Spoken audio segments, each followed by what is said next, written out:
a subir de esta manera hacia la región de la nuca. Entonces, el borde del trapecio. Por la parte baja y medial va a estar la escotadura externa, el manubrio.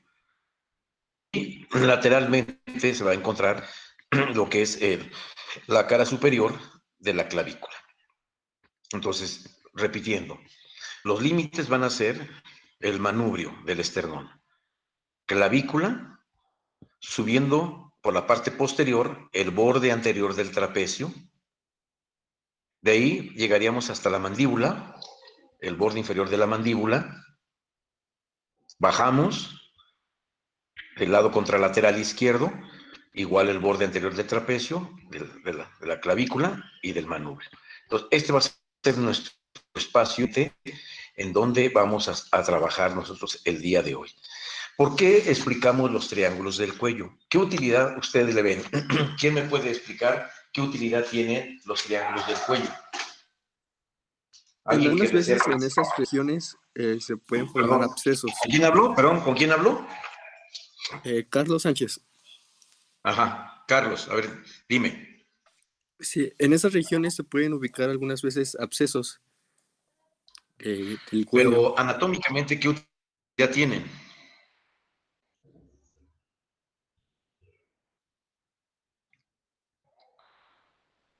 ¿Puedo hablar yo, profesor? Sí, te escucho. ¿Con quién? Ok, habla Gilberto Morales. Ajá, ok, te Bueno, escucho. creo que la importancia anatómica radica en hacer, por ejemplo, pues sí, ¿cómo decirlo? Diferentes procesos en los que interfiere, por ejemplo, no sé, identificar los cartílagos, tiroides o algo referente a eso, no sé, para elaborar, no sé, en el caso de las traqueotomías o identificar, no sé, pues sí, como una base de referencia, por ejemplo, tumores del área de la glándula tiroidea, no sé si me explico. Sí, lo que tú quieres decir es utilizando una referencia anatómica para cuestiones clínicas. ¿Sí? A eso te refieres, ¿no? O sea, ubicar algunos lugares para poder trabajar en esos espacios.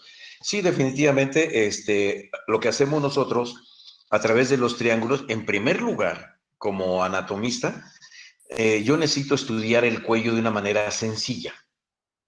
La única manera es verlo aquí así, a nivel de vista superficial, ¿verdad? Si yo quito algunas estructuras, ¿qué vería? Por ejemplo, ¿qué observaría desde el punto de vista anatómico?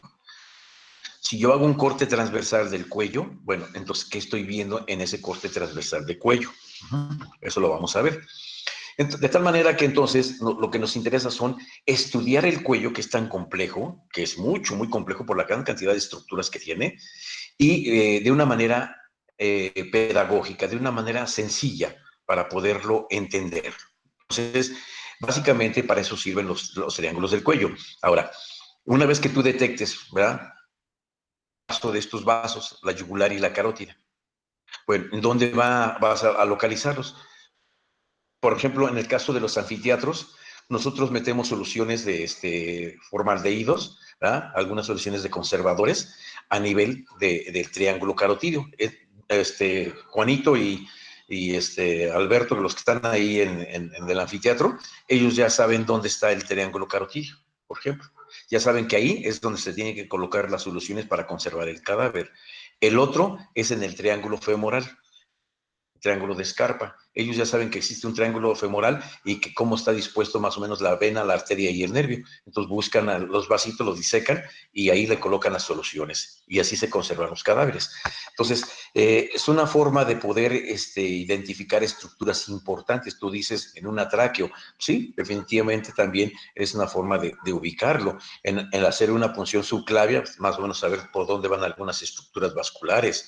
Entonces, cosas de este tipo tienen utilidad clínica básicamente en procedimientos de urgencia, ¿verdad? Por eso abordamos ese tema, pues con la finalidad de que ustedes lo puedan entender de una manera sencilla, de una manera práctica, y no estar viendo estructura por estructura y ir desarticulando y checando que fulano de tal, que futano, que plexo, fulano, no. No. No hay necesidad. Únicamente a través de una serie de estudios, ¿verdad?, sencillos, de triángulos imaginarios que nos permiten ver cada una de estas ubicaciones. Y algunos no son tan imaginarios, algunos son tan reales que sí podemos verlo. Entonces vamos a empezar. Aquí tenemos entonces lo que son los límites ya marcados inicialmente, ¿verdad? En este espacio dijimos que estaba en los 2/3 superiores el hueso yoides, ¿verdad?, del cuello. En los 2/3 superiores del cuello está el hueso yoides. Por lo tanto, el espacio que tenemos en esta porción superior es mucho más pequeño que el que tenemos en la parte inferior. Entonces, es 1/3 de los 3/3 que tenemos en total del cuello. Vamos a hacer una línea imaginaria. Vamos a empezar con las líneas imaginarias desde la porción media del mentón, ¿sí?, a donde están las apófisis geni, ¿verdad?, o procesos geniculares, ¿verdad?, hacia abajo. Una línea que va a correr por el rafé del milo yoideo, a la mitad del cuerpo del yoides, la quilla del cartílago tiroideo, y por delante de la tráquea, hasta llegar exactamente a la mitad de la escotadura traqueal.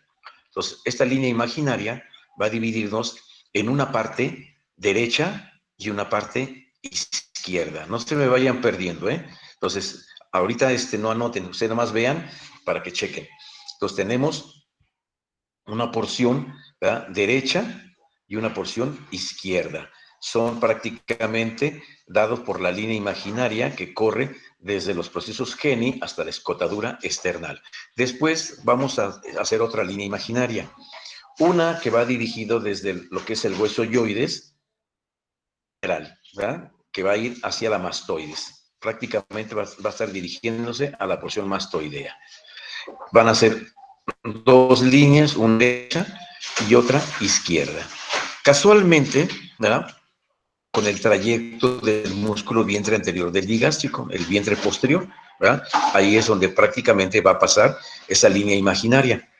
Esto nos permite entonces dividir en 4 partes, ¿verdad? Si aquí teníamos esta línea imaginaria, una línea media imaginaria que nos daba una parte derecha y otra parte izquierda, ahora con la línea imaginaria que va desde el hueso yoides a la mastoides, ¿verdad?, de un lado y del otro lado, ¿verdad?, entonces va a formar 4 espacios, 2 superiores, uno derecho y otro izquierdo, y 2 inferiores, uno derecho y otro izquierdo. Entonces tenemos 4 elementos en total, 4 que tenemos con nuestros trazos imaginarios que acabamos de describir.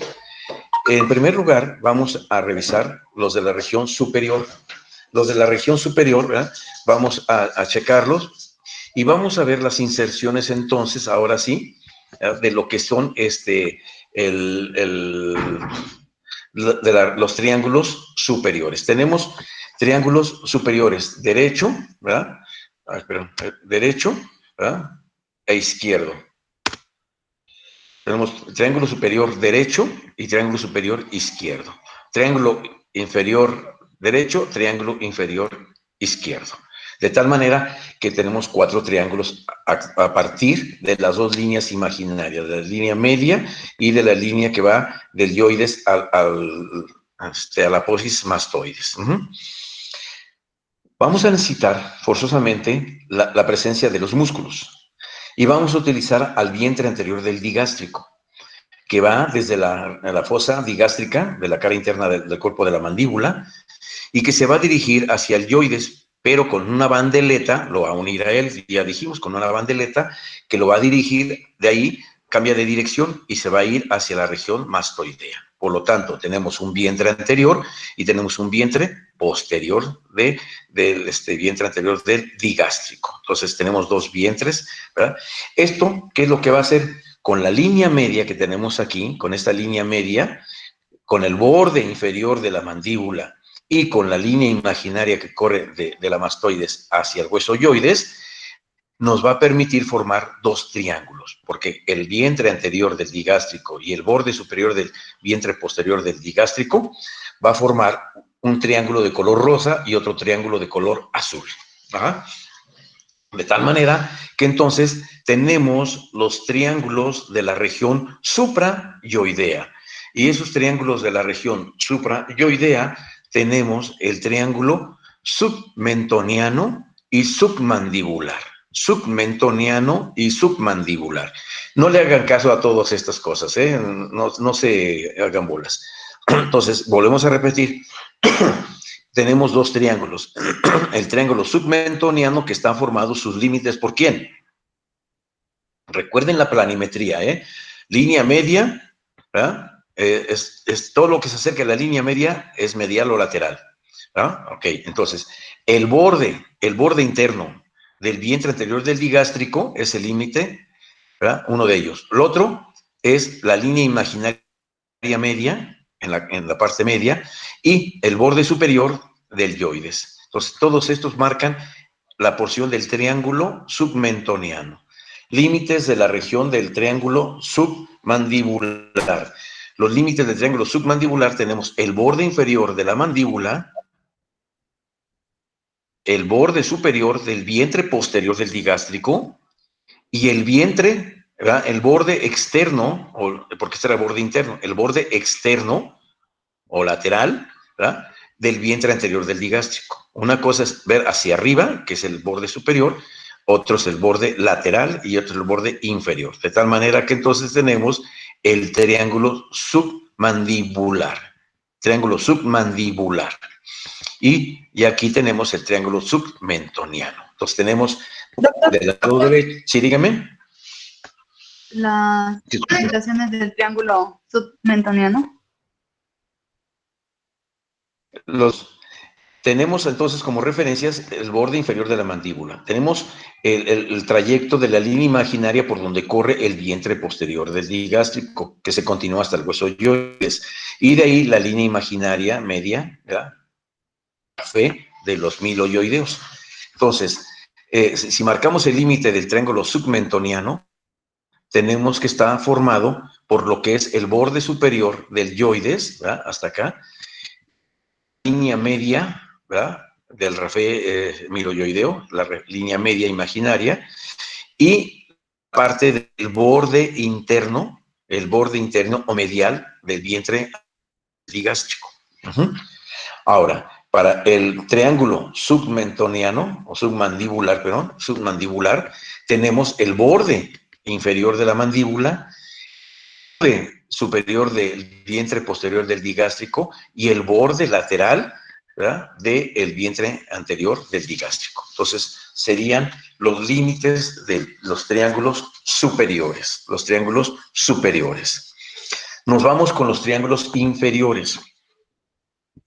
Aquí tenemos más completo el del lado, ¿verdad?, de este lado que está de la imagen a nuestra es el lado derecho, del cuerpo de la imagen es el lado izquierdo. Pero bueno, entonces seguimos la misma línea imaginaria, esta misma línea imaginaria que corre a todo lo largo. Pero ahora vamos a ver esa misma línea imaginaria que corría de la mastoides al yoides, va a ser la parte superior, y la parte posterior va a ser el borde anterior del trapecio. Y el borde superior, ¿verdad?, lo que es la cara superior de la clavícula. Entonces, todo esto va a ser ahora nuestro límite de la porción inferior. Necesitamos primero un elemento anatómico que nos va a dividir los triángulos inferiores. Y este elemento anatómico se llama esternocleidomastoideo. El esternocleidomastoideo corre desde de los 2/3 externos de la mastoides, ¿verdad?, en su porción rugosa, y va a descender. Algunos libros lo refieren al revés, ¿verdad? Esternocleidomastoideo lo refieren desde acá abajo hacia arriba. Ya sea uno u otro, bueno, va a dirigirse hacia la porción inferior, donde se encuentra en la cara anterior del manubrio esternal y también en la cara superior de la clavícula. Estos dos elementos van a dejar un espacio intermedio, un triangulito entre los dos espacios, pero finalmente se fusionan para formar un solo músculo. De tal manera que entonces corre, desciende o asciende en forma oblicua, ¿verdad?, dejando dos triángulos, uno superior, de los triángulos inferiores, el superior, y el triángulo inferior, pero del lado inferior. ¿verdad? Entonces, serían dos triángulos, uno para acá y otro de este lado. Estos van a estar todavía más complejo su relación, porque lo vamos a subdividir, estos triángulos de aquí. Vamos a hacer gracias a este músculo que es el homoyoideo. El homoyoideo nos va a delimitar, ¿verdad?, 4 triángulos definitivos, importantísimos. ¿Por qué? Porque aquí van a estar todos los elementos que nos interesa, muchos elementos que nos interesa en general. Ahorita lo vamos a ver. Entonces, ¿cuál serían esos triángulos? En primer lugar, siguiendo esta línea imaginaria de la mastoides al yoides, tenemos que ver el borde inferior del vientre posterior del digástrico, ¿sí? Es el borde inferior. Después tenemos el borde superolateral. Ven ustedes que aquí está la línea media imaginaria, y este borde ve hacia afuera y hacia arriba. ¿Sí lo ven? Ve el borde de la porción anterior, ¿verdad?, de la porción anterior del homoyoideo, porque esa es la porción posterior. Tiene la porción anterior y la porción posterior. Y este es el tendón intermedio, que se fija a la clavícula a través de un tendón de tejido aponeurótico. Entonces, este es el borde anterior y este es el borde posterior, porque se va hacia allá atrás, hacia la escápula. Entonces, en el borde anterior del escápula, del homoyoideo, tenemos que el borde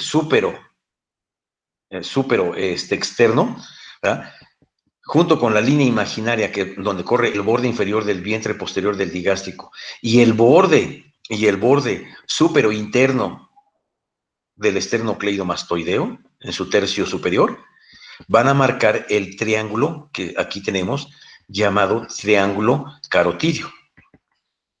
Este es el triángulo carotidio, ¿sí? Prácticamente. Después tenemos otro triángulo que corre exactamente del yoides, ¿verdad?, del vértice del homoyoideo en su porción anterior, y que va a ser el borde inferomedial de la porción anterior del homoyoideo, el borde inferomedial, porque está viendo hacia abajo y está viendo hacia adentro, el borde inferomedial, ¿verdad?, del homoyoideo ve hacia la línea media, junto con la línea media, y el borde súpero interno de la porción baja del esternocleidomastoideo, van a formar este color amarillo. Ese triángulo amarillo tiene muchas denominaciones, que traqueal, que muscular, que aéreo, que interno, etcétera. Tiene muchas denominaciones. De forma particular, yo lo denomino el triángulo muscular, porque está lleno de músculos esta región, ¿verdad? Todos los músculos infrayoideos ahí están.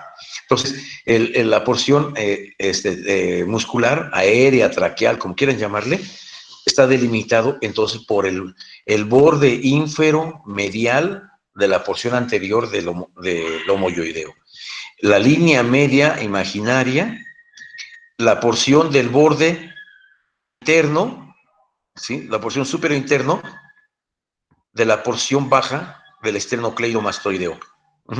De tal manera que entonces tenemos este triángulo que está marcado aquí, ¿verdad?, que sería nuestro segundo triángulo, ¿verdad?, segundo triángulo de la región infrayoidea.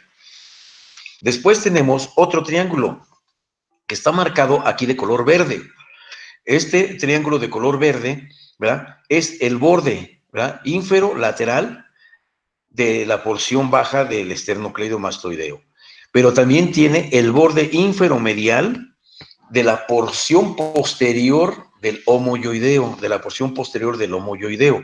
y la cara superior de la clavícula, ¿verdad?, y de la clavícula. Vuelvo a repetir, de la porción inferolateral de la porción baja del esternocleidomastoideo, del borde inferomedial de la porción posterior del homoyoideo y de la cara superior de la clavícula.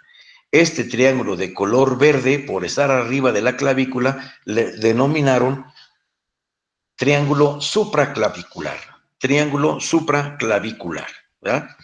Triángulo supraclavicular. Y nos faltaría el último triángulo, que está de color azul cielo. Este triángulo de color azul cielo, el borde anterior del trapecio, ¿verdad?, con el borde lateral de la porción posterior del lomo yoideo y el borde, ¿verdad?, ínfero lateral del esternocleidomastoideo en su porción media, van a constituir el último triángulo. En realidad es más grande, si lo vemos lateralmente es mucho más grande. Se llama triángulo posterior o triángulo occipital o posterior. Vuelvo a repetir, tenemos triángulo submentoniano, tenemos triángulo submandibular, triángulo traqueal, muscular, aéreo o interno, medial, triángulo carotidio de color fuchsia o rosa mexicano, no sé qué color será eso, el verde, supraclavicular, el azul cielo, el triángulo posterior o triángulo occipital. Son todos los triángulos que tenemos, ¿verdad?, en nuestra anatomía. ¿Hay alguna duda, alguna pregunta hasta aquí? Doctor, ¿podría repetir los límites del triángulo? ¿Cuál? Del triángulo posterior. El triángulo posterior es el borde anterior del trapecio. Este es el músculo trapecio. El borde anterior del músculo trapecio. El borde, ¿verdad?, ínfero lateral del esternocleidomastoideo.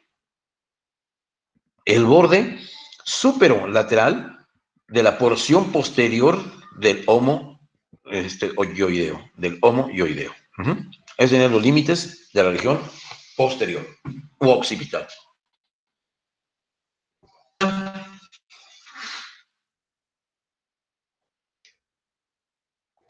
Bueno, entonces vamos a empezar a revisar. Me voy a salir. Aquí los tenemos. En primer lugar, de color azul cielo, el submentoniano. De color verde, el submandibular. La parte central, aquí le dicen muscular, aéreo, traqueal, el que quieran llamarle. Con número 5, el triángulo carotidio. Y faltaría aquí el supraclavicular, ¿verdad? Aquí estaría el supraclavicular. Y que es el número 1, triángulo posterior o triángulo occipital. Entonces, ya tenemos prácticamente la distribución de todos estos triángulos. Aquí los podemos visualizar. Aquí está el submentoniano, el submandibular. Aquí tenemos el triángulo carotidio, el aéreo, ¿verdad?, el posterior y el supraclavicular.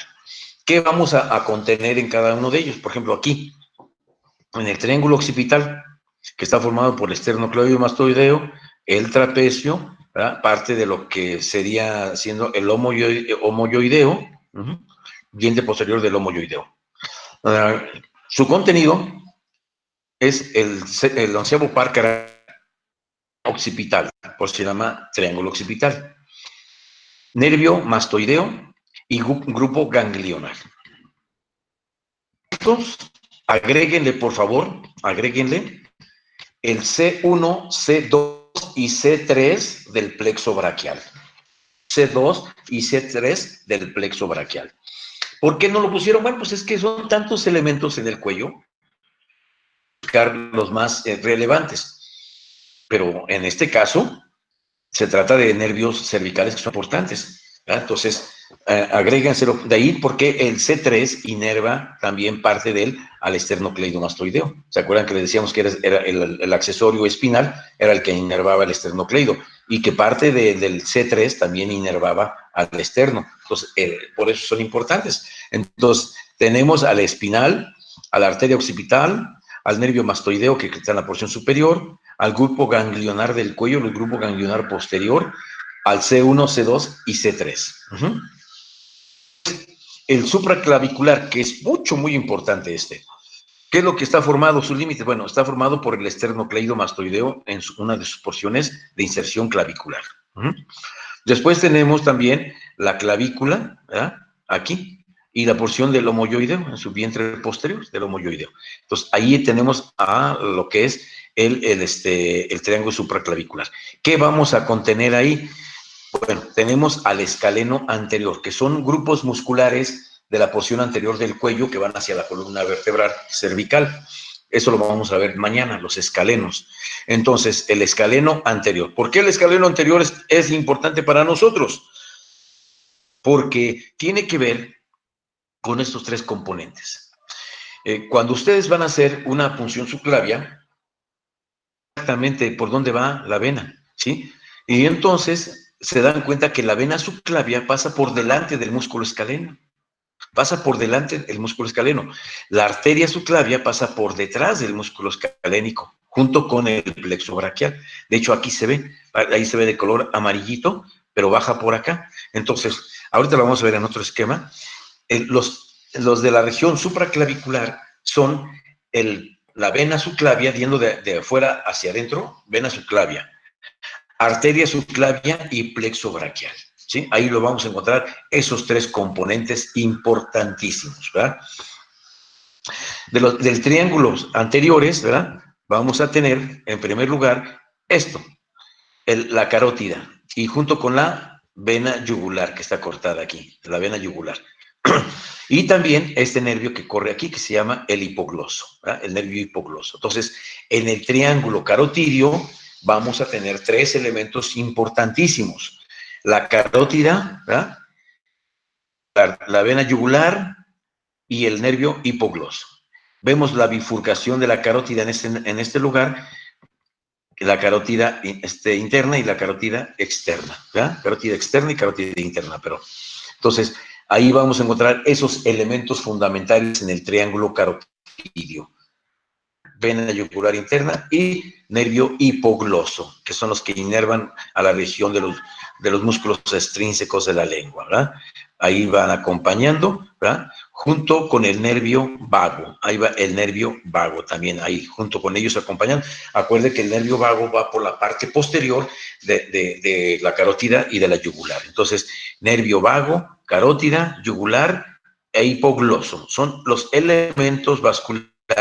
Si ustedes quieren ser más metículos, bueno, pues bien, pues aquí está la tiroidea, que aquí está la arteria lingual, sí, va a haber más vasitos en el triángulo, pero con que se aprendan ustedes que en el triángulo carotidio existe la carótida, la yugular, el nervio hipogloso y el nervio vago, con eso me doy por bien agradecido, ¿eh?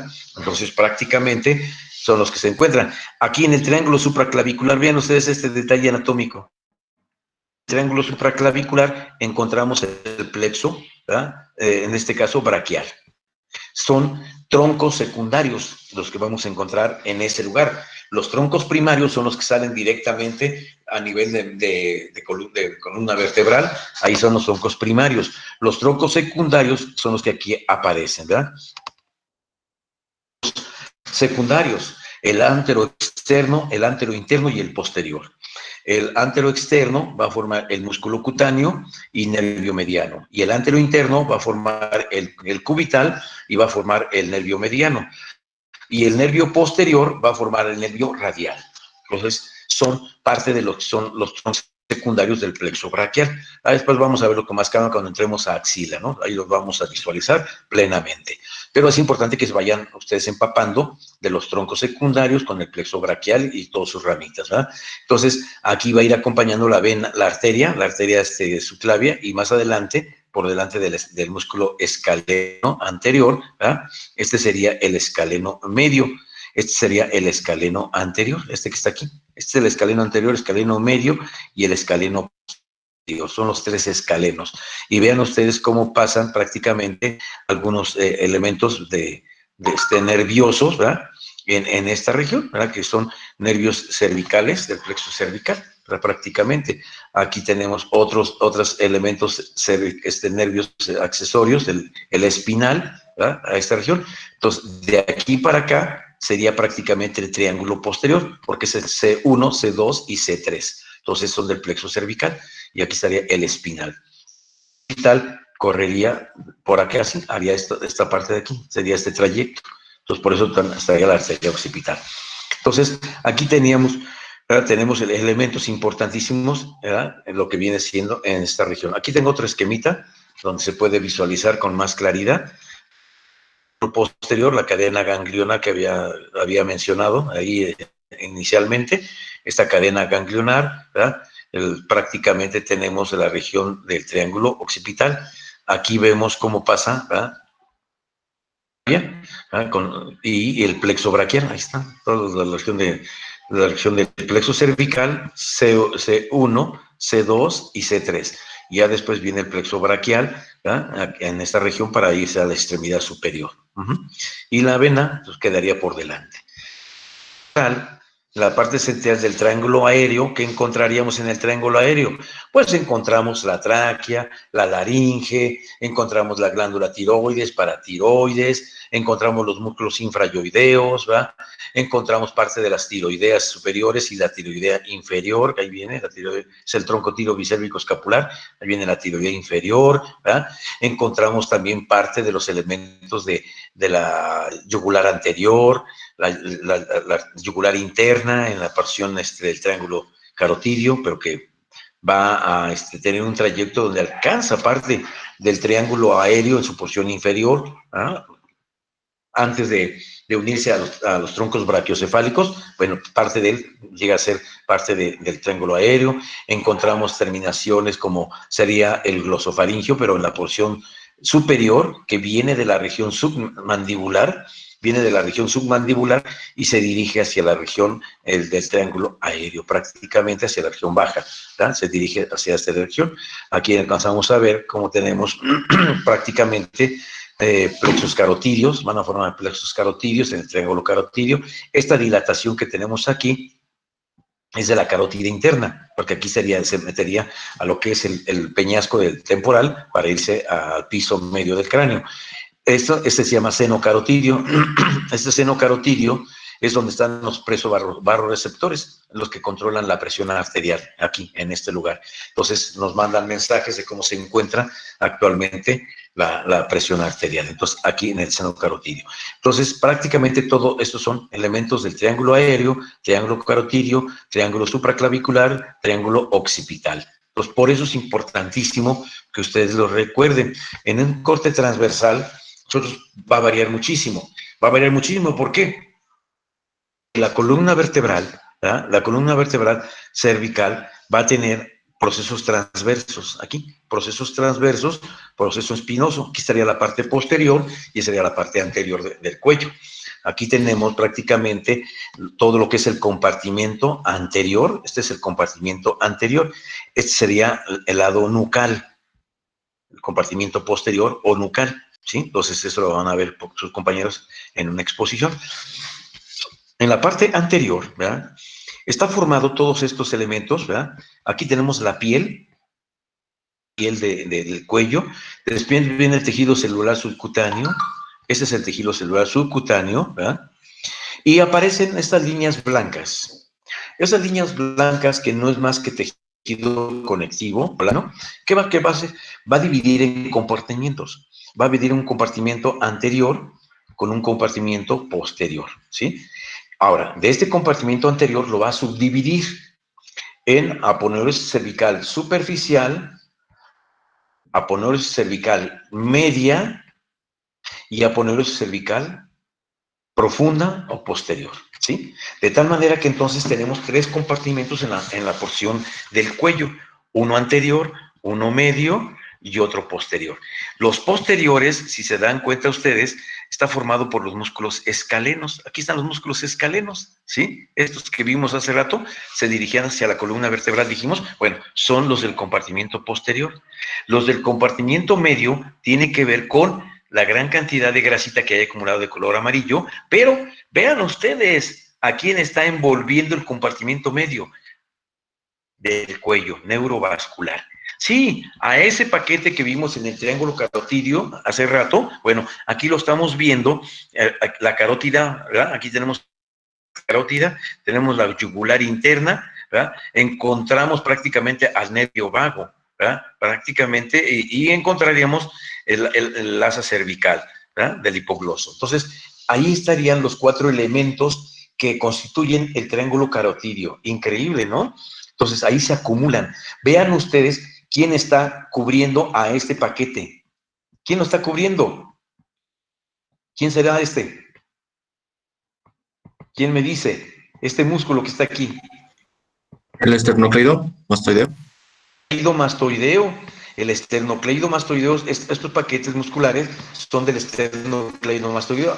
Por eso, a la hora que nosotros revisamos a un paciente para ver si tiene latido cardíaco, ponemos por detrás del esternocleidomastoideo y sentimos las pulsaciones de la arteria carótida. Entonces, decimos, el paciente todavía está vivo, ¿verdad? Entonces, ahí lo estamos palpando, metemos nuestro dedote por aquí, ¿verdad? Y entonces percibimos. Todos estos que aquí aparecen son músculos de la región, ¿verdad? Dependerá la ubicación, ¿verdad? En este caso, como estamos hablando de la región tiroidea, aquí se ve la glándula tiroides, estamos hablando de la región infrayoidea, Por lo tanto, son músculos infrayoideos, todos estos que aquí aparecen. Este que están viendo aquí ustedes, este largote, grandote, se llama platisma, esternocleidomastoideo, y los músculos infrayoideos, todos estos de aquí. Entonces, todo lo que tapa prácticamente al paquete del cuello, ¿verdad? Corresponde al esternocleidomastoideo. Hacia la parte central, ¿ya?, encontramos al esófago y encontramos a la tráquea. Y aquí vemos el detalle anatómico, ¿verdad? Encontramos exactamente lo que corresponde a un nervio que pertenece al nervio vago, a este nervio vago que va a dar una ramita hacia acá y va a formar el canal tráqueo-esofágico. En el canal tráqueo-esofágico, que lo vieron ustedes en digestivo o en respiratorio, ¿verdad? Aquí corre un nervio que va a dar inervación, que asciende, que sale del nervio vago y que asciende pasando por el arco aórtico y va a llegar hasta la laringe, a las cuerdas vocales. Se llama nervio laringio recurrente.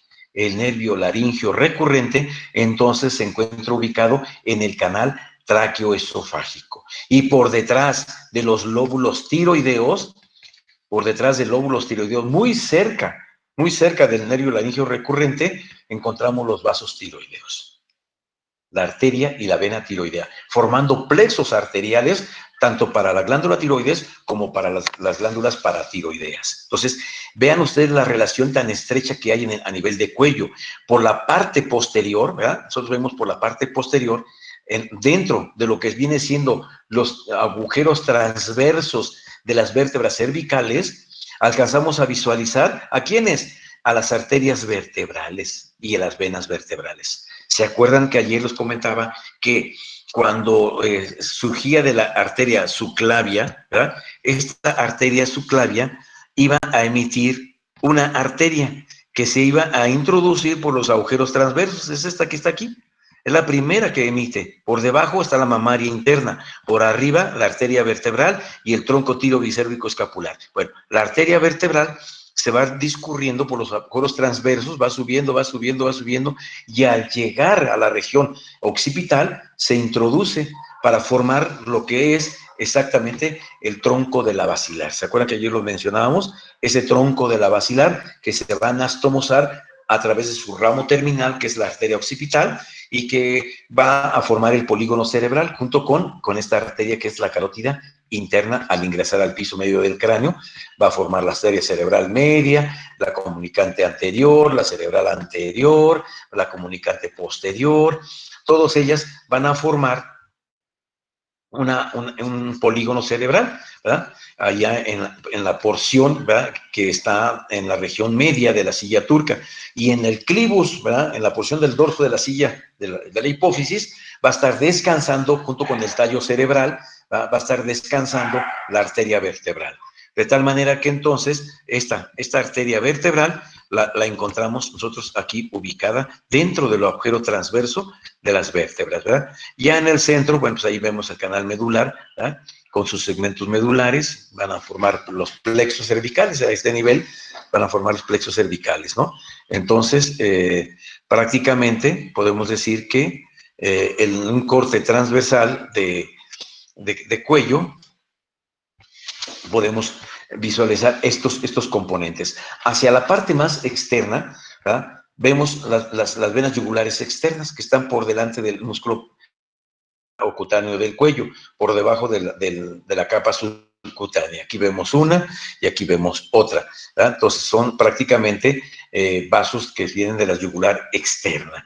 Y otros que son más pequeños, ¿verdad?, que vienen siendo colaterales de ellos mismos, que están en la parte por detrás del platisma, que es también son yugulares externos, ramas de las colaterales de la yugular externa.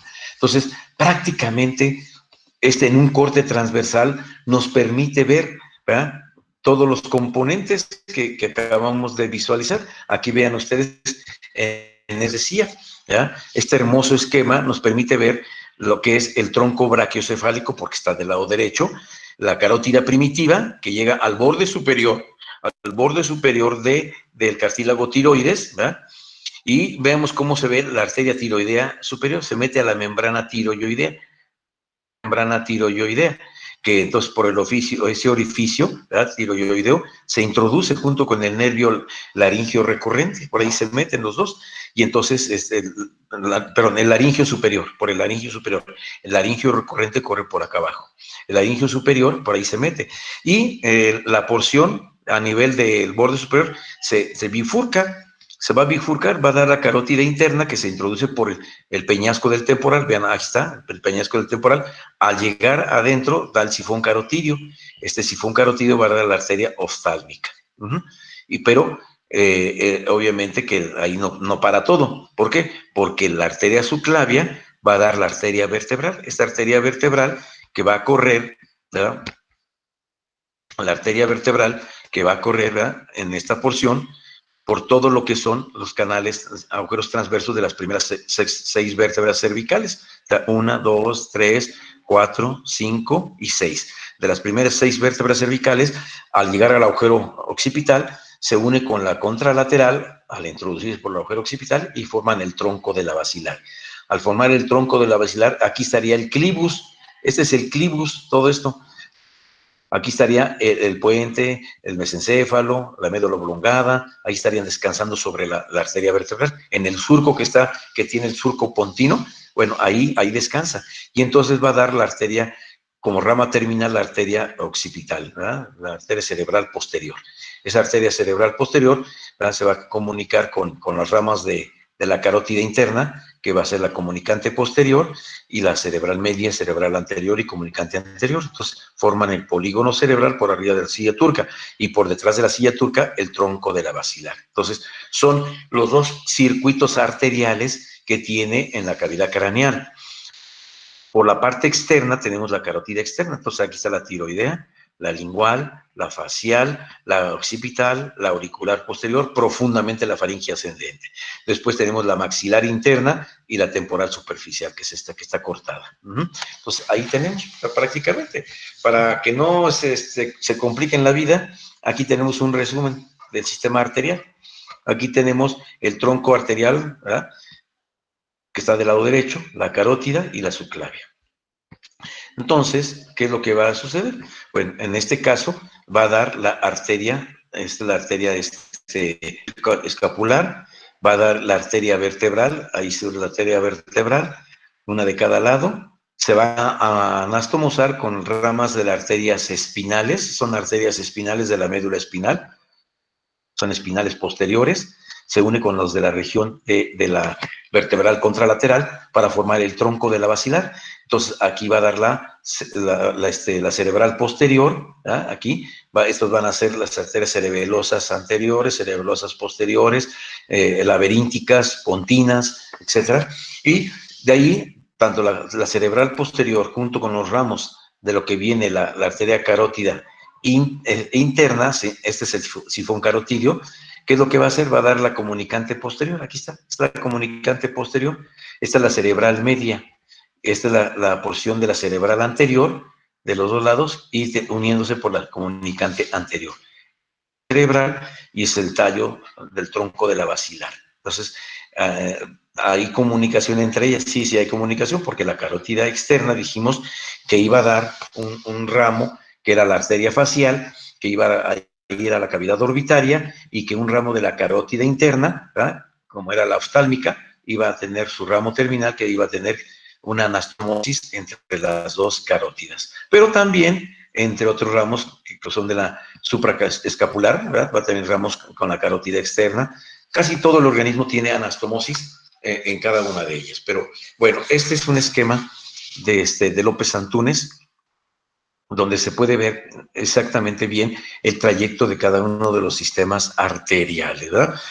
Aquí la carótida común, aquí la podemos ver, ¿verdad? Cómo se va bifurcando en el borde superior del tiroides y a nivel del cóndilo de la mandíbula, maxilar interna y temporal superficial. Entonces aquí se logra ver la frontal, la parietal, y de la maxilar interna ven ustedes cómo llega por la fosa. Aquí está la fosa pterigopalatina, ¿sí? Pterigopalatina, donde se introduce a la cavidad nasal, hace puentes anastomóticos con la facial, ¿verdad? Para ir a irrigar toda la porción de la cara, pero también de la cavidad nasal a través de la esfenopalatina. Y entonces aquí los ramos de lo que viene siendo la oftálmica sale y se anastomosa con los ramos de la facial. Vean ustedes, aquí está el puente anastomótico entre la carótida interna y la carótida externa. Aquí, exactamente. Muy bien, compañeros, ya me cansé de hablar. Yo creo que ya es la 1:30, 1:20. Déjenme, por aquí tengo, déjame ver, seguimos todavía por aquí. Aquí, bueno, esas otras imágenes. De su clavia, la vertebral, ven ustedes cómo va la vertebral, se mete al agujero magnum, aquí el clivus, y aquí va a formar el puente, el polígono cerebral, ¿verdad? Está el polígono cerebral, aquí llega la carótida, aquí emerge al lado de la silla turca y da todo enramada arterial. Y aquí encontraríamos, aquí faltaría el tronco tirobicélmico escapular para unirse con la tiroidea superior que no aparece aquí. Bueno, ese ya es otro rollo. Vamos a ver.